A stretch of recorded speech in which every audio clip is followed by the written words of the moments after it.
Topic તરફ જઈએ. Last લેક્ચરમાં આપણે કંપનીની સ્થાપના વિધિમાં એનો અર્થ અને વ્યાખ્યા અને કંપનીના લક્ષણો જોયા હતા. નેક્સ્ટ ચેપ્ટરની અંદર આપણે કંપનીની સ્થાપના વિધિના જે બે તબક્કા છે એક પછી એક આપણે જોઈએ. ઓકે, આ જે સ્થાપના વિધિ છે એ માત્ર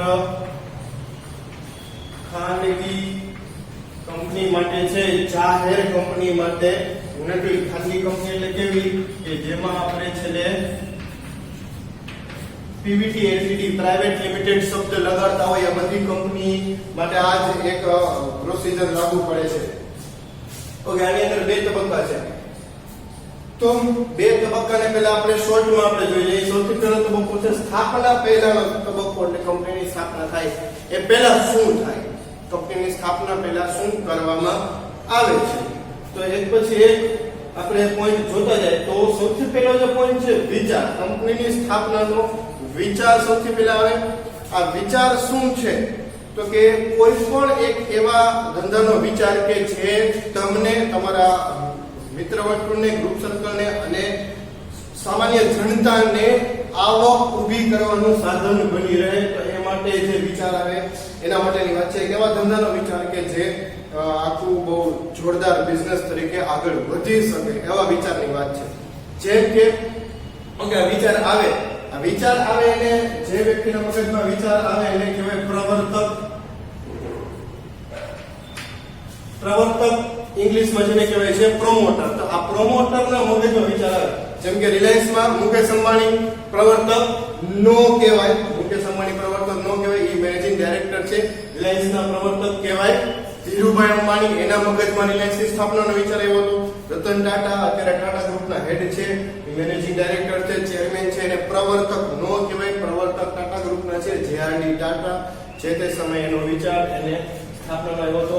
તો કંપનીને પ્રવર્તકનું માનસ સંતાન પણ કહે છે. તમારી ટેક્સ્ટબુકમાં આપેલું છે, બરાબર. ટેક્સ્ટબુકમાં તમે લાઈન ટુ લાઈન જોતા જાજો. ટેક્સ્ટબુક તમારી પાસે જો અવેલેબલ નથી તો વિડિયો ડિસ્ક્રિપ્શનમાં નીચે ડાઉનલોડ કરવા માટેની લિંક આપેલી છે, ત્યાંથી ડાઉનલોડ કરી શકશો.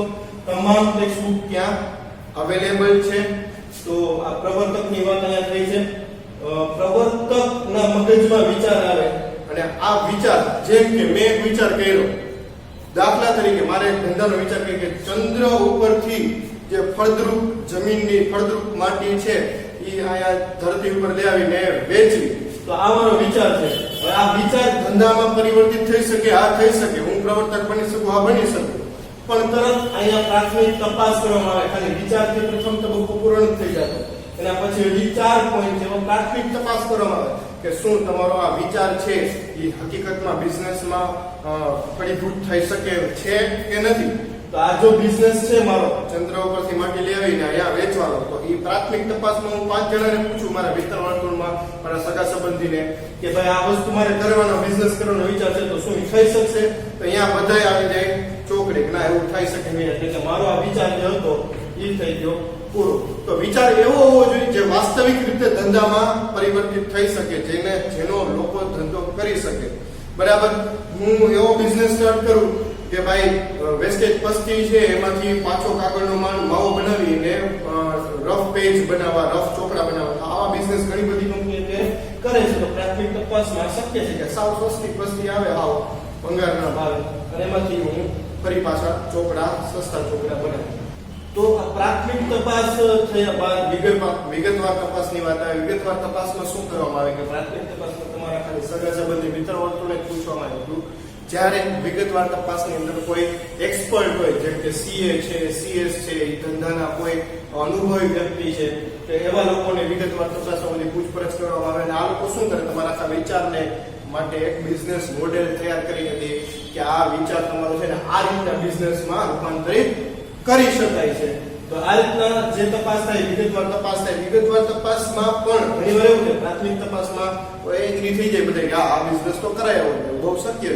પણ વિગતવાર તપાસમાં ખ્યાલ આવે કે આ તો થઈ શકે એવું છે નહીં. એક્સપર્ટ લોકોનો ઓપિનિયન હોય કે આવો બિઝનેસ કરવા જાવ તો પ્રેક્ટિકલી શક્ય નથી, અથવા તો લોન તો માલી શકશે નહીં, તમારે આ આઈડિયા ડ્રોપ કરી દેવો પડે. પણ ત્યાંથી પણ જો લીલી ઝંડી આવી જાય તો નેક્સ્ટ સ્ટેપ આવી જશે સંસાધનોની સગવડ. સંસાધનોની સગવડ, જેમ કે મારે એક પેન્સિલનું કારખાનું બનાવવાનું છે, પેન્સિલ બનાવવાનું કારખાનું, બરાબર. તો એના માટે મારે સંસાધનોની સગવડ. ઓકે, પ્રાથમિક તપાસ થઈ ગઈ, વિગતવાર તપાસ થઈ ગઈ. ઓકે થઈ ગયું, બેમાં લીલી જગ્યા આવી ગઈ.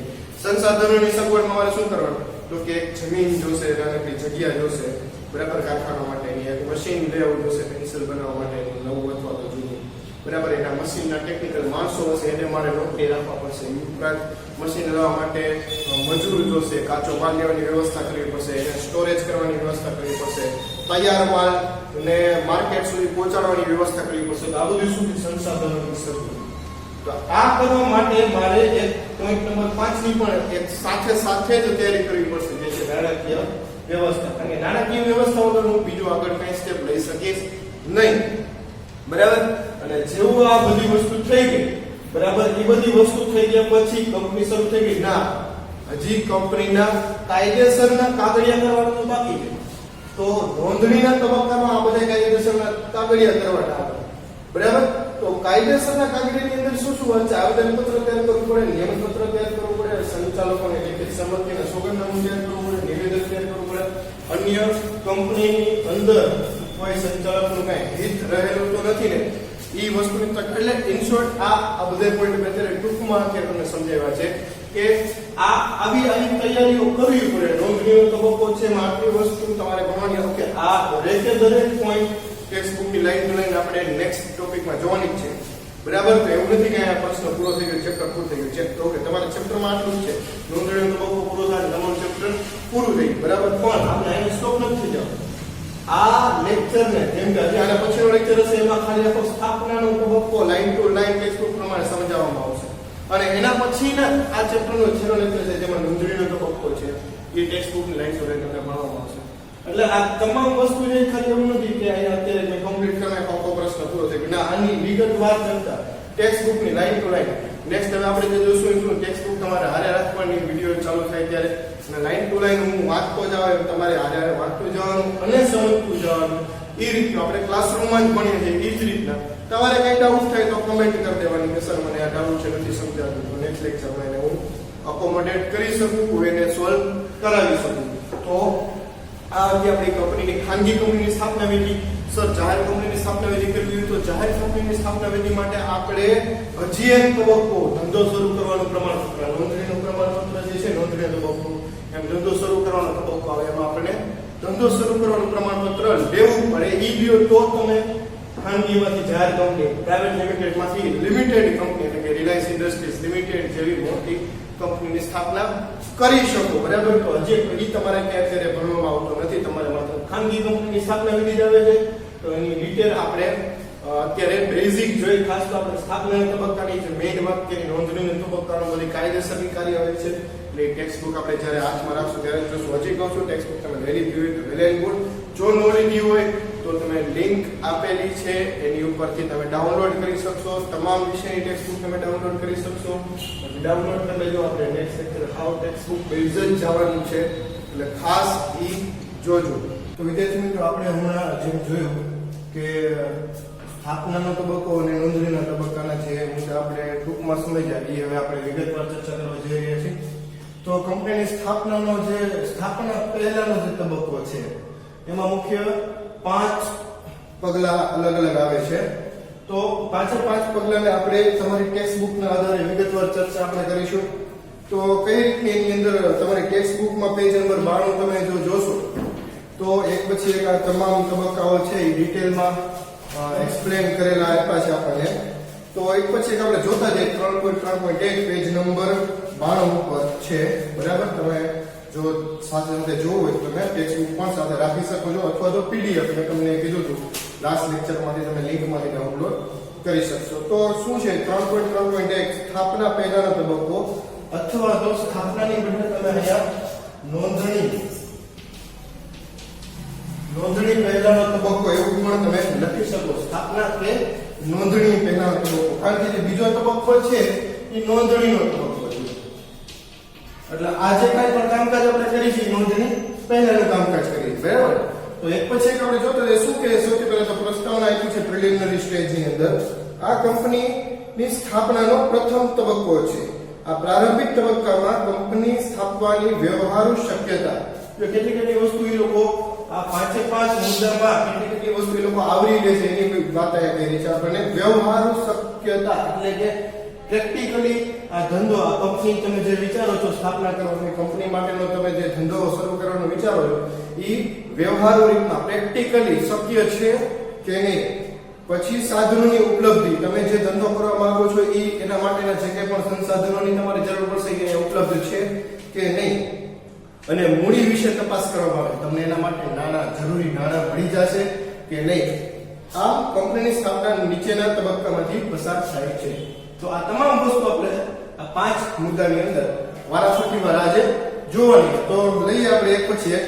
તો સૌથી પહેલા આપ્યું છે ધંધાની સ્થાપનાનો વિચાર. ધંધાનો વિચાર તમને જે આવે એ સૌથી અગત્યની વસ્તુ છે. મેં તમને હમણાં એક એક્ઝામ્પલ આપ્યું કે ભાઈ ચંદ્ર ઉપરથી માટી લઈ આવે અને ધરતી ઉપર એને સેલ કરવાનું, વેચવાનું, જે આખું બિઝનેસ કરું તો વ્યવહારુ રીતના શક્ય છે જ્યાં સુધી ના પડી કે સંસાધનો, રોકેટ જોઈને માટી ભરવા ચંદ્ર ઉપર બધે આપણે બુલડોઝર ની લઈ જવા પડે, ક્રેન ને બધું, તો એ શક્ય નથી. બરાબર. અને એટલી મૂડી એ તો શક્ય નથી. કેટલો ખર્ચો થાય એમાં, તો એ વ્યવહારુ શક્ય છે જ નહીં. આઈડિયામાં કઈ, એ વિચારમાં કઈ ભલીવાર જ નથી એમ આપણે કહી શકીએ. તો ધંધાની સ્થાપનાનો વિચાર શું છે, કેવી રીતના હોય? ઓકે, આ પોઈન્ટ આઈએમપી છે. એક્ઝામ્સની દ્રષ્ટિએ આ 2 માર્ક કે 3 માર્કમાં પૂછાઈ શકે એવો એક જ મુદ્દાની વાત છે. ધંધાની સ્થાપનાનો વિચાર, ધંધાનો વિચાર કે લીધું એક જ મુદ્દો. તો એ ટેક્સ્ટ ની અંદર તમે જોશો ને તો તમને એક્સપ્લેન ડિટેલમાં કરેલું. આપણે લાઈન ટુ લાઈન જોઈએ છીએ ટેક્સ્ટ બુક પ્રમાણે કે કંપની સ્વરૂપમાં ધંધાની સ્થાપના અંગેનો ખ્યાલ એક વ્યક્તિ કે વ્યક્તિના સમૂહને ઉદ્ભવે. જરૂરી નથી કે એક જ વ્યક્તિને આવે. 2-4 ફ્રેન્ડ્સ ભેગા મળીને એક ધંધાનો વિચાર સારો કરી શકે. બરાબર. જેમ કે એપલ છે તો સ્ટીવ જોબ અને એના ફ્રેન્ડ્સ હતા, એ બધા સાથે ભેગા મળીને શરૂ કરેલી કંપની છે. એકલા સ્ટીવ જોબ્સ એમાં આગળ પડતા હતા અને મિત્ર વર્તુળનો પણ એમાં એટલું જ યોગદાન હતું. બરાબર. તો એ વ્યક્તિના સમૂહને આ વિચાર ઉદ્ભવી શકે. આ ખ્યાલ ધંધાની સ્થાપના તરફ દોરી જાય. એને ગમે એમ કરીને એ કામ હવે કરવું જ છે. બરાબર. તો એ તરફ દોરી જવાની વાત છે. અને સ્થાપક એટલે કે જેના મનમાં વિચાર આવ્યો છે એ વ્યક્તિને આપણે સ્થાપક કહેશું. તો સ્થાપકના આ બીજારોપણ એટલે કે વિચારને એ લોકોએ બીજ કીધું છે, જે આપણે ઉગાડશી અને કંપની સ્વરૂપનું મોટું વટવૃક્ષ આપણને મળશે. તો આ વિચારને એ લોકોએ શું કીધું? બીજ કીધું. એટલે એ બીજારોપણની વાત કરે, બીજનું આરોપણ કર્યું. તેની કલ્પના શક્તિ અને સર્જકતા, આપણે ખાતર ને પાણીથી બીજને પોષવું પડે તો મોટું વૃક્ષ બને.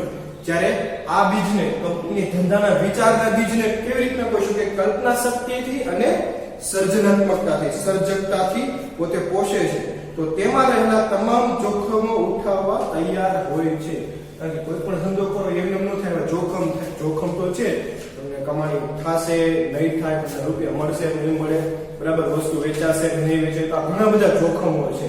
બરાબર. તો આ જોખમો ઉઠાવવા જે તે વ્યક્તિ તૈયાર હોય છે અને માનવ શક્તિ તેમજ માલ સામાનને ક્રિયાશીલ કરી ધંધા તરફ વાળે છે. માનવ શક્તિ એટલે કે કોઈ પણ ધંધો કરો તમારે જો આ કંપની સ્વરૂપની વાત છે, કંપની સ્વરૂપમાં તમે એકલા નહીં પહોંચી શકો, તમારે ઘણા બધા માણસોની જરૂર પડશે. તો માનવ શક્તિ અને માલ સામાન, મોટો ધંધો કરવો છે એટલે માલ સામાનને તમારે ભેગો કરવો પડશે. તો માણસો જોશે અને જાજો બધો માલ સામાન જોશે. તો આ બધાને શું કહે છે? ક્રિયાશીલ કરી અને ધંધા તરફ વાળે છે. બધું ભેગું કરે, માણસોને ભેગા કરે, માલ સામાન ભેગા કરીને એક ધંધા તરફ એ આગળ ગતિ કરે. ત્યારે કંપની અસ્તિત્વમાં આવે છે. એટલા માટે કંપનીને પ્રવર્તકના માનસ પુત્ર પણ કહેવામાં આવે છે. આ એક શબ્દ આવ્યો, ધંધાનો વિચાર જેના મગજમાં આવે એ વ્યક્તિને આપણે શું કહેશું? પ્રવર્તક. તો પ્રવર્તકની વ્યાખ્યા પૂછાય તો કે ધંધાનો સૌપ્રથમ વિચાર કરનાર વ્યક્તિને, તેની સ્થાપના કરનાર વ્યક્તિને પ્રવર્તક કહે છે. બરાબર. તો કંપનીની જે સ્થાપના છે, કંપનીને પ્રવર્તકનું માનસ પુત્ર એટલે કે પ્રવર્તકના મનમાંથી જન્મેલું પુત્ર એટલે કે વિચાર સ્વરૂપે જન્મેલું પુત્ર કહે છે. તો શું કીધું? એટલે જો છેલ્લી પાછી લાઈન રિપીટ કરું છું. એટલા માટે કંપનીને પ્રવર્તકના માનસ પુત્ર કહેવામાં આવે છે, કારણ કે પ્રવર્તકના મગજમાંથી આનો જન્મ થયો હોય છે. ઓકે, હજી પાછું કહેજો પ્રવર્તક.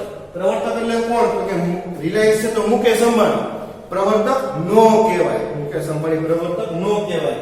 ઈ મેનેજિંગ ડાયરેક્ટર છે, ચેરમેન છે અત્યારના. પ્રવર્તક કોને કહેવાય? જેના મનમાં રિલાયન્સનો વિચાર આવ્યો. એ કોના મનમાં આવ્યો હતો?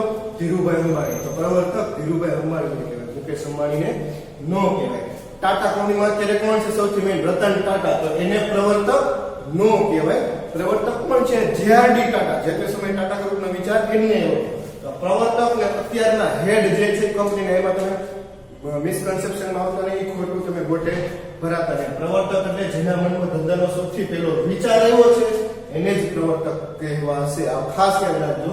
અને આ પ્રવર્તક રિલાયન્સ છે ધીરુભાઈ અંબાણીનું માનસ પુત્ર એવું તમે કહી શકો. મુકેશ અંબાણીનું માનસ પુત્ર નહીં. હા, કદાચ જો ભવિષ્યમાં જીઓના શેર બહાર પડે ને અલગ કંપની તરીકે અસ્તિત્વમાં આવે તો જીઓને મુકેશ અંબાણીનું માનસ પુત્ર કહી શકે. બરાબર, આ એક આઈડિયા સરસ છે. પણ તો હજી શેર બહાર પાડે તો કંપની તો શરૂ કરી છે, પણ રિલાયન્સની અલગ અલગ કંપની જેને મૂડી પૂરી પાડે છે, ક્યાંયથી બહારથી શેર લેવાની જરૂર પડી નથી. જ્યારે શેર બહાર પાડશે ત્યારે એના પ્રવર્તક તરીકે કોણ ગણાશે? તો મુકેશ અંબાણી, એના ગ્રુપ સર્કલ વાળા જે કોઈ પણ હોય. તો આ આપણો થયો ધંધાનો વિચાર. જો આવડો મોટો પ્રશ્ન છે, બરાબર, તો તમને એવું પૂછી શકે 2 માર્ક 3 માર્ક, કંપનીને પ્રવર્તકના માનસ પુત્ર કહેવામાં આવે છે, વિધાન સમજાવો. તો આખી જે વાર્તા અત્યારે આપણે કહી એ સમજાવવી પડે. 2 માર્ક અથવા 3 માર્ક તમને કોઈ પણ રીતને પૂછી શકે. બરાબર, તો આ એક બહુ આઈએમપી પ્રશ્ન છે. ઓકે, ધંધાનો વિચાર આવે પછી પોઈન્ટ નંબર 2 ની શરૂઆત થાય. પ્રાથમિક તપાસ. કોઈ પણ વિચાર આવે એટલે સીધું એમને દોડવાનું મને તો પ્રાથમિક તપાસની વાત છે. પ્રાથમિક તપાસ સાવ નાનો પણ મુદ્દો છે, ટેક્સ્ટ બુકમાં 2 જ લાઈનમાં આપેલો છે. વૈચારિક ખ્યાલની શક્યતાઓ નિષ્ણાતો દ્વારા તપાસવામાં આવે છે. નિષ્ણાતો એટલે કે કોઈ બહારથી મગાવવામાં ન હોય, પણ અત્યારે તો પેલા પ્રાથમિક તપાસ લેવા તો તમારા ઘરમાં જ નિષ્ણાત મળી ગઈ. જેમ કે તમારા વડીલો હોય, તમારા એવા મિત્રો, અનુભવી આડોશી પાડોશી હોય કે જેને ધંધાકીય જ્ઞાન હોય એને તમે પૂછી શકો. તો આ લોકો આપણા માટે તો નિષ્ણાત જ છે. બરાબર, આપણા વડીલો છે, અમુક મિત્ર વર્તુળ હોય કે જે ધંધામાં ખૂબ જ આગળ પડતા હોય, અથવા આડોશી પાડોશી જે સક્સેસફુલ બિઝનેસમેન તરીકે કામ કરતા હોય, તો આ બધા આપણા માટે તો અત્યારે નિષ્ણાત જ છે. તો પ્રાથમિક તપાસમાં આવા બધા નિષ્ણાતોને તમે પૂછી શકો, અનુભવી લોકોને તમે પૂછી શકો. શું પૂછવાનું? કે તપાસ, એને કે આવો વિચાર છે ને આનો મારે ધંધો કરવો છે, આપણે પૂછો એટલે એ લોકો તપાસ કરે કે આવું વ્યવહારો રીતના પ્રેક્ટિકલી શક્ય છે કે નહીં. આવક અને ખર્ચના અંદાજ લગાવવા માટે તો આ લોકો શું કરે? કોઈ પણ ધંધાકીય વ્યક્તિ હોય એ તરત પેલું એક જ કરે, ઓકે તારા ધંધો કરવો, આના માટે તારે કેટલો ખર્ચો થશે? તો કે 1 લાખ રૂપિયાનો ખર્ચો થશે વાર્ષિક.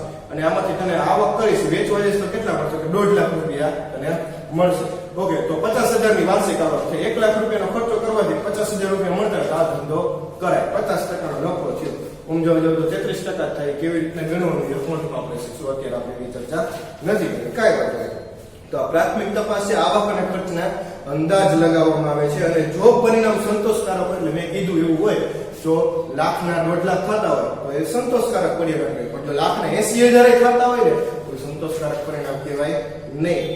જો એ સંતોષકારક, આમાં પ્રાથમિક તપાસમાં જવાબ આવે કે હા, તો ત્યાંથી આગળ વધવાનું, વિગતવાર તપાસમાં જવાનું. તો ઘનિષ્ઠ તપાસ કરવામાં આવે છે, વિગતવાર તપાસ કરવામાં આવે છે.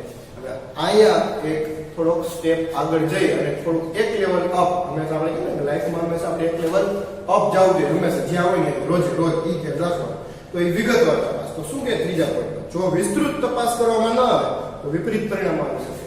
એટલે કે બેઝિક પ્રાથમિક તપાસમાં તો આપણે એવું લાગે લાખના 1.5 લાખ થશે, પણ તમે એ જ્યાં સુધી વિગતવાર તપાસ ન કરો, વિસ્તૃત તપાસ ન કરો, ત્યાં સુધી જો એમાં કઈ લોસ જવાની શક્યતા ઝીણી એવી હોય તો એ જે હકીકતમાં જે મોટા મોટા નિષ્ણાત હોય ધંધાના, જે જેને કન્સલ્ટન્ટ કહેવાય, સલાહકાર લોકો હોય, સીએ છે, સીએસ છે, વકીલો છે, બરાબર, મોટા મોટા ધંધાથી અનુભવીઓ છે, એની પાસે તમારા ધંધાના વિચારને પ્રાથમિક તપાસના રિપોર્ટની સાથે લઈ જવો જોઈએ. તો શું કે છે એમાં જોઈએ આપણે, તો શું તપાસવું જોઈએ વિગતવારમાં? તો સરકારી નીતિ. જો આપણે આની ચર્ચા કરી છે, વિગતવાર તપાસમાં સરકારી નીતિ, સરકાર તમારા ધંધાને ફેવરમાં છે કે અગેન્સ્ટમાં છે, કેવી રીતના ખબર પડે? જેમ કે ગુજરાતમાં દારૂબંધી છે તો તમે નેચરલી દારૂની ફેક્ટરી તમે એમાં નહીં લગાડી શકો, બરાબર? તો એ સરકારની નીતિની ખિલાફનો ધંધો છે, તો એ તમે ગુજરાતમાં તો નહીં કરી શકો, બરાબર? પછી કાનૂન નિયંત્રણ, કાનૂન જેને રોકતો, જેમ કે ઘણા બધા ખેડૂત છે, આટલા બધા ખેતર છે, સૌથી વધારે રૂપિયા છે તમાકુનો મળે, તો બધા તમાકુ ન ઉગાડી શકે, એના ઉપર કાનૂની નિયંત્રણ છે, તમારે એનું લાયસન્સ છે, બરાબર? તો કાનૂની નિયંત્રણ હોય છે ઘણા બધા ધંધા ઉપર. તો એ પણ તમારે જે ધંધો કરવો પડે એમાં કઈ કાનૂની નિયંત્રણો છે કે નહીં. પછી કાચા માલની ઉપલબ્ધિ.